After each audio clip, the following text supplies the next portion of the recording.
Okay, without further ado, let's meet the lovely Dupe.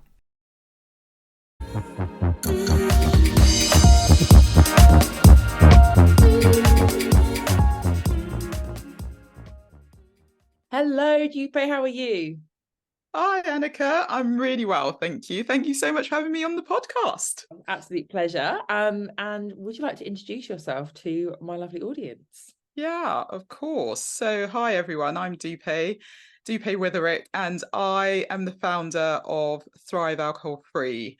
And my mission really is that I sort of help women who know they want to stop drinking or have an inkling that potentially they want to take a break from drinking to really evaluate that, explore it, and I think you can do it. You can absolutely do it, and it doesn't have to be difficult. So I help women to go on that journey, explore an alcohol-free lifestyle so that they can thrive in all areas of their life. And Yeah. so I do that. I'm the founder of Thrive Alcohol Free. I'm also the author of Cocktail of Clarity, and I am the host. I have a podcast as well, Thrive Alcohol Free Podcasts. So so that's a bit about me. Yeah, thank you so much. And I have recently been a guest on Thrive Alcohol Free podcast. If anyone fancies going over there and having a listen, then you can hear Deepe ask me more about my story. And every time I get interviewed about it, I'm sure you're the same, like different elements come up. I'm It's sure I've true, not isn't talked about it? that bit before. Yeah. So there'll be something new in there, I'm sure. Mm. So let's begin at the beginning. Okay. We met, didn't we, when we were both on a Janie Lee Grace sober retreat early Yes. on in our alcohol-free journey. Um, Yeah. and how far into your sobriety were you when we met, Deepe? I think just under a year. I think Yeah, it was like the September, wasn't it? September 21 or something. yeah. Because we tried to do it earlier, but they kept being cancelled because of COVID COVID. and all the rest of it. So I think we eventually got there. I think Mm. it was September 21 when we did that, and it was fun. Yeah. I think we've got a very similar sober date because I was then my year one in the November, end of Mm. November. So Yeah. we were at very similar points Yeah. on our journey. So Yeah. let's give everyone a bit of a backstory then. What led you to the point where we were on that retreat together? Gosh, okay. So where to start? Uh, so I think it's a classic story, and I want to sort of start with, obviously everyone has their own journey when it comes to alcohol, but for me, if I look back, I would have considered myself a normal drinker and what I now know to be a grey area drinker. And effectively, a grey area drinker is anyone who isn't teetotal and hasn't hit rock bottom. So obviously, there's a real spectrum there. There's a real sort of where you are on that spectrum could be anywhere. It's just really how alcohol makes you feel. And so classic, you explore and you start sort of trying alcohol when you're in sixth form, with so sort of 16 onwards, and then you have your ciders and your things like that, and then you go to university and it's freshers week, and that's when you're really introduced to alcohol, and you start to sort of get a taste for it, I suppose. I don't remember enjoying it at the beginning, but you sort of get this taste for it because you think that's what adulting is. Being an adult is drinking and having fun, and you can only have fun with alcohol, obviously. So I sort of, just a classic, and I do remember one year though, my friend and I thought it'd be fun for us to record every night that we drank to see how often we drank, which was, in hindsight, a bit weird. But I think we did nearly a year of drinking.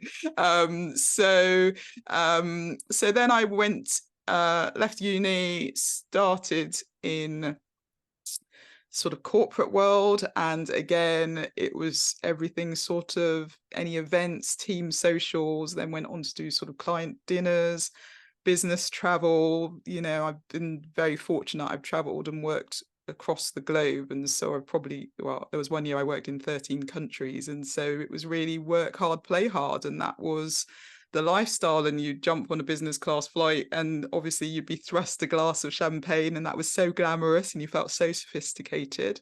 And so you just sort of, it was just that was just life. alcohol, life without alcohol just never seemed really featured. And I probably was suspicious of people who didn't drink and was always sort of questioning, okay, so does that mean you had a massive problem, or are you super religious, or what was, are you just boring? What is the reason you're not drinking? And I try and thrust a drink in front of people. So obviously it said more about me than anybody else. But it got to the point where about probably a couple of years before I decided, before I took a break, I wasn't enjoying it as much. And so I used to love like really heavy red wines, and I lived in Spain for a year. So I think that's where I got the taste of the sort of Riojas and the Malbecs and the heavy red wines. I used to love the same, yeah.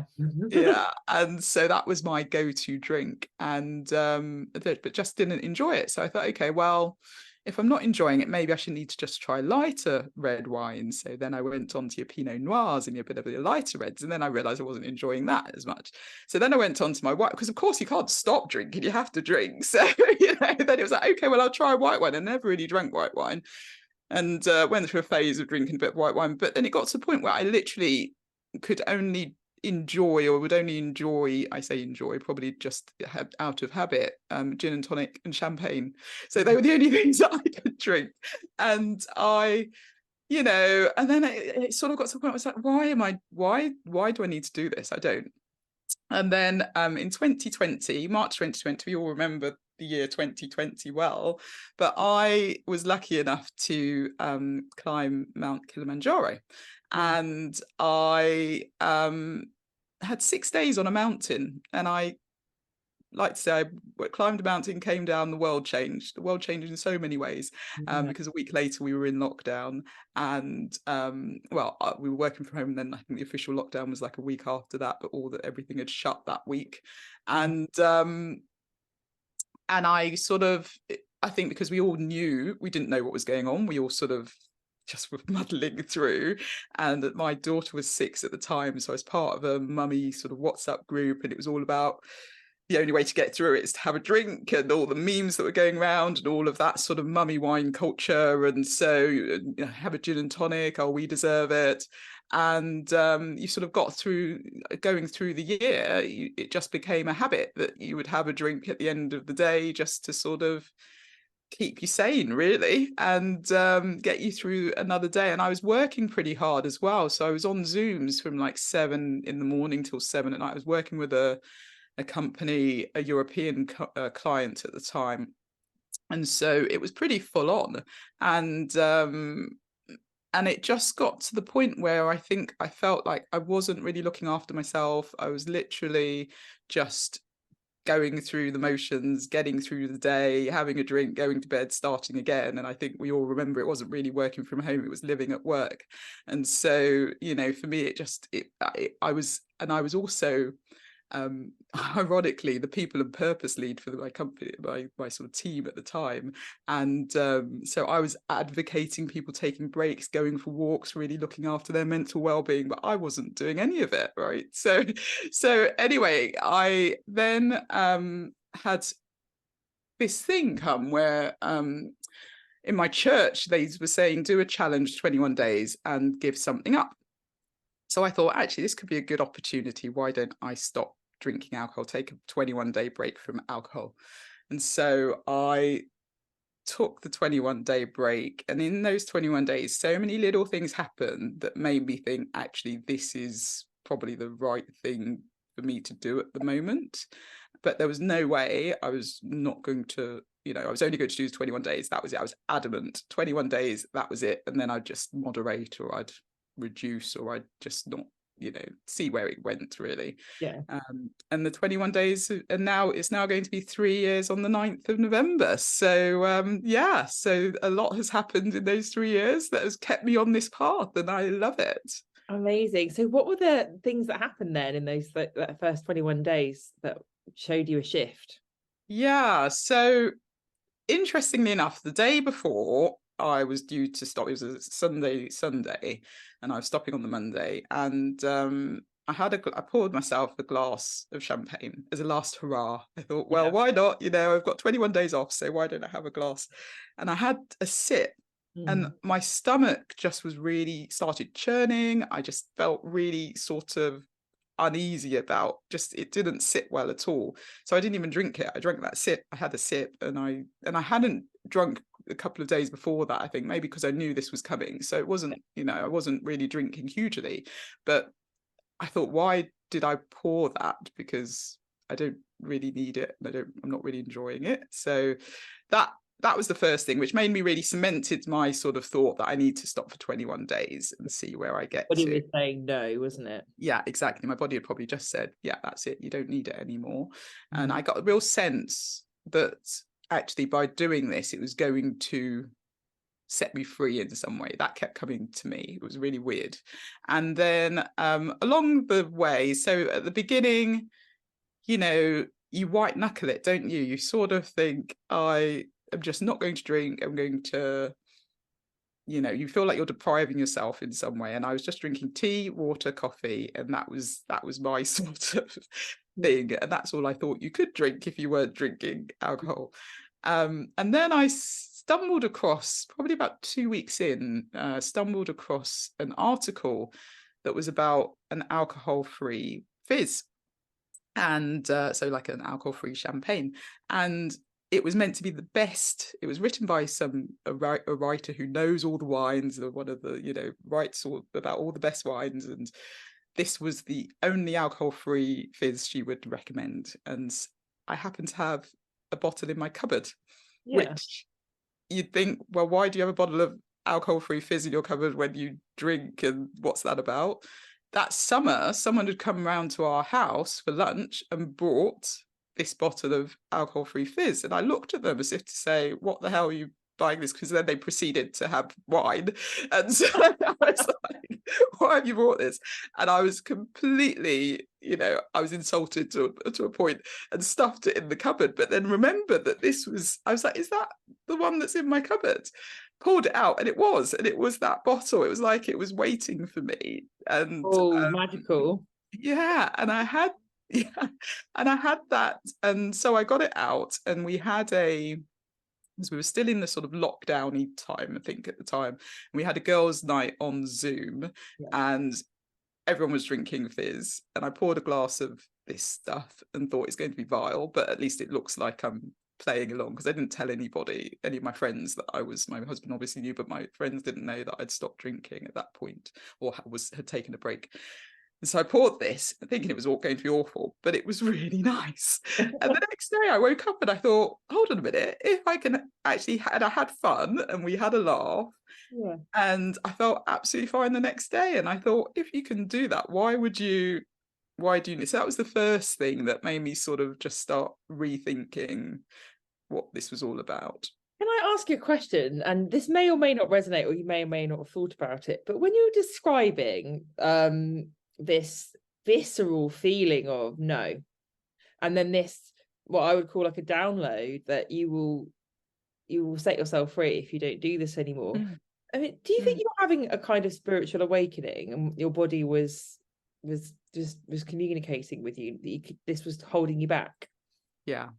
I think so. I absolutely do not believe that it was a coincidence, or it was I tried these dry Januaries before. I tried stopping at Lent and not drinking, and it would last 6 days a week. Generally, I'd get to Thursday, oh, well, I can drink on the weekend. By the time Monday came, it was like, no, there's no point. And so I absolutely believe, for me, I believe in God. And so it was like the Holy Spirit telling me, this is actually your time to stop, because I've got so much more for you. Oh, that's just giving me goosebumps. That's amazing. And I can resonate with that. I mean, we all use different words for the energy that we all come from. So anyone listening, like what I believe, it's the same energy, whether we call that God, the universe, mind, the spirit. I use all of those words because I like using them all. So, but I felt like my moment as well, which was only a few days after yours. It just, I was reading a book, and people listening to this podcast who've listened to more of them will have heard me talk about this before, by a shaman Durek, and it was about alcohol lowering our vibrations so much that we become prey to lower vibrational entities. I just thought, wow, that really resonates. Like it's not a spiritual path to be drinking. It's not good. Yeah. No, well, it's the Arabic word as well, isn't it? You've heard this, but alcohol, which is the Arabic word, actually means body eating spirit, which again, it can't be a good thing, really, can it? So yeah. Absolutely. So this is so cool. So and then we could say, like, on the lines of it being a divine intervention, if you like, that it was no longer on your path to be drinking alcohol. You had that confirmation where it sort of feels like that person that brought that bottle of fizz to your house before, they probably didn't really know what they were doing. They were just a messenger, if you like. But planting that in your house, they probably thought, I don't really know, I just bought it randomly, I didn't really think about it, but it was divinely planted there, ready for you. It was, yeah, absolutely. So that was spiritual kind of coincidences have happened since you stopped drinking. So, well, I think I just quite, I mean, from a faith perspective, my faith has grown like loads, and I just trust a lot more in what's going to happen next. But there was quite a big thing with work. I'd been at the same company for nearly 9 years, and I got to the point where I just realized or felt that I wasn't being what's the word? I probably wasn't in the right place. I wasn't being appreciated for my value. Sorry? Yeah, you were not with your tribe. Yeah, exactly. And it just wasn't, there was something that fundamentally wasn't working. And a few things had happened. And I think along the way, anytime something negative happened, I'd justify it. And I'd get really annoyed. I'd drink loads. I'd get annoyed that evening. I'd put the world to rights, and I'd sort of say, I'm going to change everything. I'm going to do something different. And then the next day, waking up hungover, you just be like, oh, okay, well, I'll just suck it up and carry on. Yeah. And something happened in that November as well, which then actually made me think, if you aren't going to value me, I'm actually open now to, because I've been fiercely loyal and fiercely sort of, I'm going to stay, it's the right thing to do. And I'd been there obviously 9 years. And so it was why would I leave? I think I'd gotten comfortable. And so this thing happened. But for the first time, I was absolutely adamant that I was open to exploring and looking, or at least open to opportunities. And I hadn't been for, a long time. And then all these opportunities started coming, and people were calling me up or emailing me and saying, what do you think about this? And would you be interested in that? And again, that came out of nowhere. So that was another thing that happened. And I ended up sort of moving roles to a completely new company, and it was a massive opportunity, and just, yeah. Unbelievable example of manifestation in action. So your self-worth kind of increased when you had that moment when you were like, you're not valuing me. I didn't deserve to be treated like this. Exactly. Which then enabled you to clear the space, which enabled you to manifest all of those opportunities. Yeah. So cool. And have you as you said, your faith's grown so much in sobriety? I suppose it's set for the same reason as me, in that you see this process happening so much more quickly right now that you're not numbing. Yeah. And I'd also say, I last year I went through an illness which was again completely left field, because I was pretty healthy. I was probably the healthiest I'd ever been. I'd run a half marathon at that point, and I was feeling really good. And then something happened, and I ended up sort of being told I need to go to hospital, and had a load of tests, and then was told that potentially I'm going to have this chronic illness. And again, I had such peace and such sort of, this isn't going to be the case. It's not going to be chronic. I'm going to be fine. I'm going to be healthy. And maybe having all the tools, knowing I wasn't drinking as well, and having all the self-care tools that I'd had in place, knowing, I do things like yoga and breathing and just having, other things in my life made me real, so that I could go to when I was feeling pretty low and poorly, and it went on for quite a few months. Just made me sort of, and also trusting, just knowing that I'd be okay. And it got to the point where they were like, yeah, I had sort of a relapse, and then they said, yeah, this is definitely going to be chronic and you're going to have to start injecting yourself and all these things.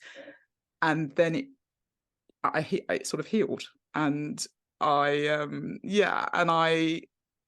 again, I think maybe if I wasn't allowed to drink, if I was drinking, but if that was the case and I had been drinking, maybe I would have struggled with that. Maybe I wouldn't have healed so quickly. And the reason I bring that up is because I think everyone sort of sees people that are on this alcohol-free journey on Instagram and in the communities just talking about how wonderful it is, but life still happens and we all go through things. And actually, for me, those few months were pretty lonely and pretty hard. And but by having the things I developed through being alcohol-free and having my toolkit, my go-to things, and being able to just do yoga for 10 minutes, even if I didn't have much energy or whatever, it just helped me so much to get through it, and also have the faith to know that whatever happened, I'd be okay.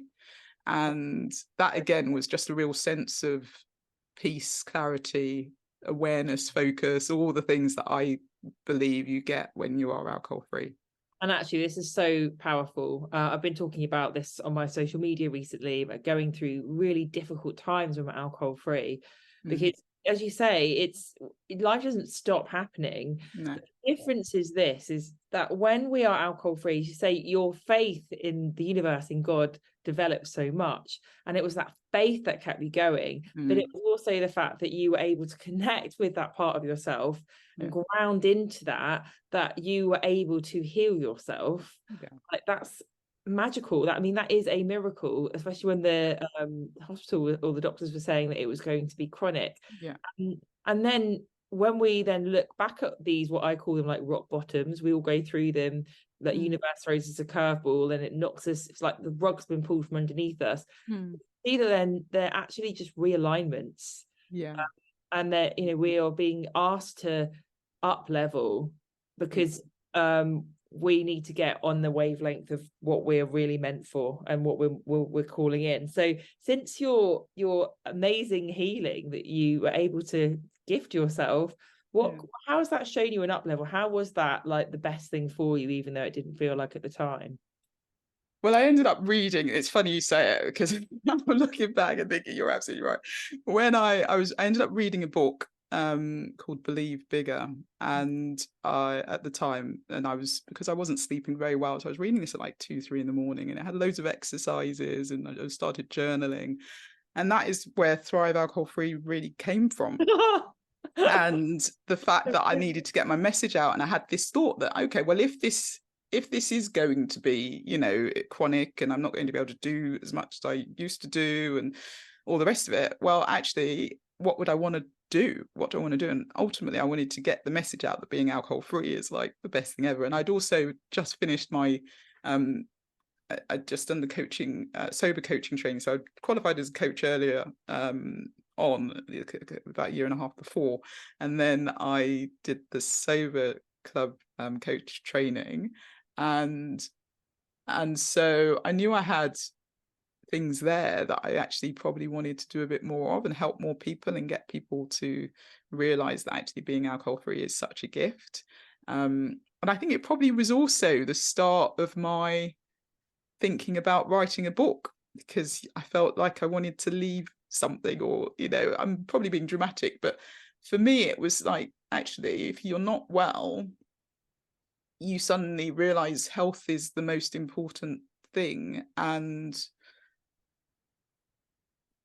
if you don't have your health, then you can't do very much, and it does slow you down. And so actually it's such a gift that for me it was like, right, okay, what can I do if I'm healthy? What would I want to do? And this is where all of these things came from, and I ended up writing the book. So this is a textbook example of rock bottoms are getting us onto a higher timeline, because the universe was what the way that I understand it is, if we're not getting our self-worth to where it needs to be, and and our aligned action to where it needs to be on the path that we're trying to manifest, then the universe is like, oh, she's not listening, oh, for goodness sake, and it has to like pull the rug from underneath us. Right, can you just go out? There we go. I've just knocked you into position. A bit like, in a hockey match when you have to come in with and just knock the ball. It's like God's coming and gone, all right, I'll have to do it for you. And you're like, and it's really chaotic and unsettling. And then you land and you're like, oh, okay. Yeah, exactly. Yeah. It's been pretty amazing, actually, when I sort of reflect on it. So and it's so helpful to consciously recognize this as we're moving through it, because I had been through like a difficult couple of weeks recently, and having got to this point in my journey, I'm like, oh, this feels awful, and I feel like miserable, but I also know that there's magic in the darkness. I know that I'm going to look back on this in a few months and go, oh, that was the best thing ever, and something good's coming. And it's that faith that keeps you going, keeps you putting one foot in front of the other, and that trust muscle with God, with the universe, grows and grows and grows every single time. Absolutely. So let's talk more about then, during this period you birthed, really. It was a period of like rebirth. Your book, your coaching business. Talk to us more about your book.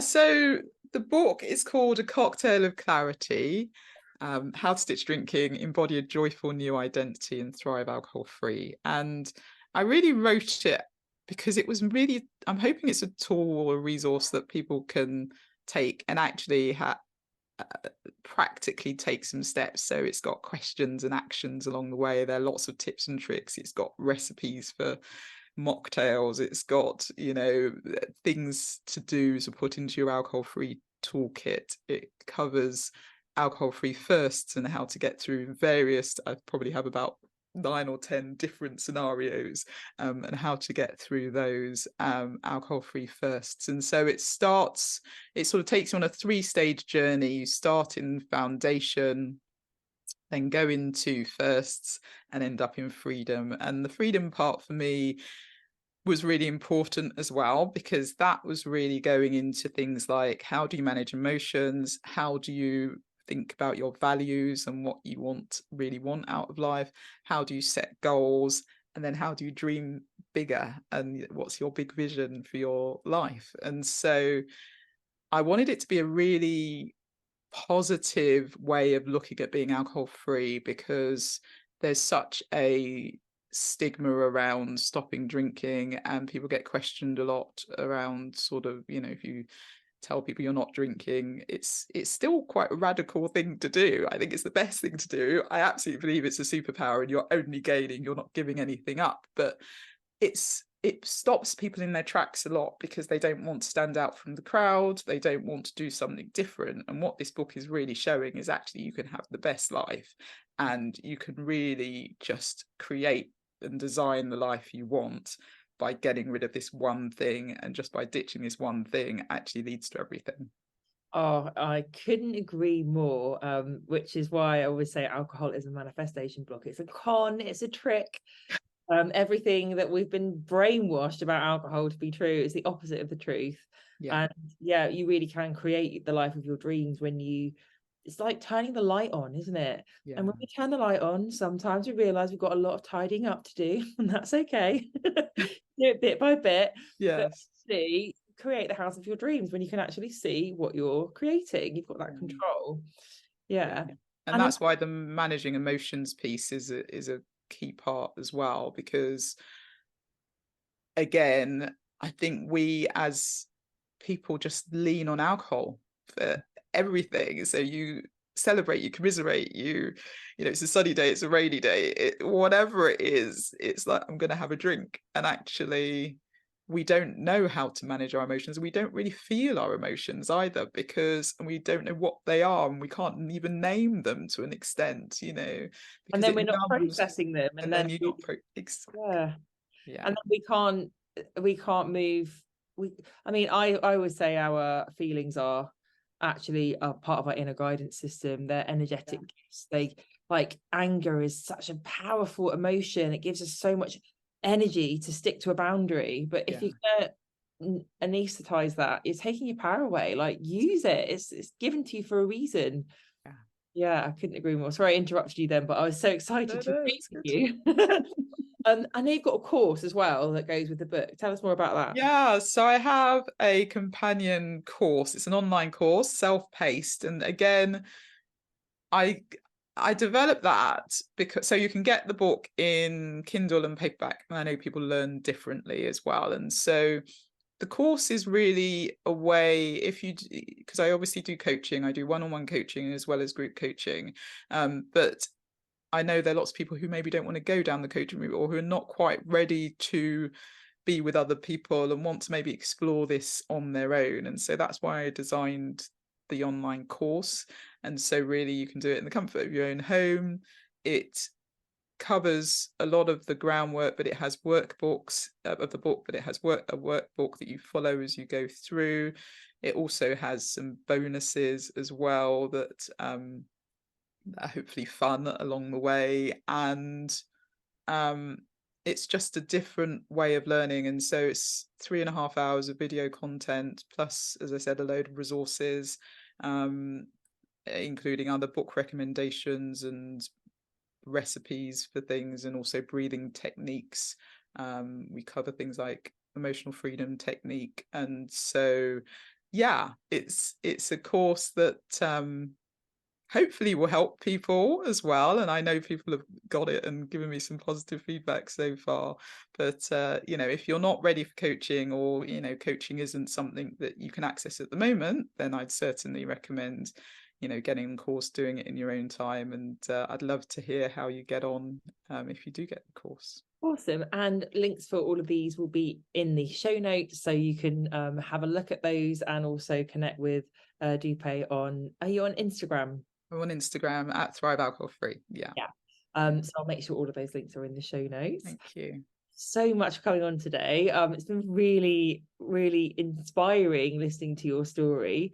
And it's just so helpful for all of us to be reminded about the way that we manifest, and the way that I always say that there is magic in the darkness. We've got to celebrate and move through these difficult periods with bravery, with that faith that this might not be what I want, but this is exactly what I need. And I will understand if I keep putting one foot in front of the other, and I don't numb by drinking, it will all become clear, and I will see that this is a gift. And that's just such a lovely example you've been able to give us today. So thank you so much. Well, thank you for having me on, Anneka, and it's been lovely speaking to you as always.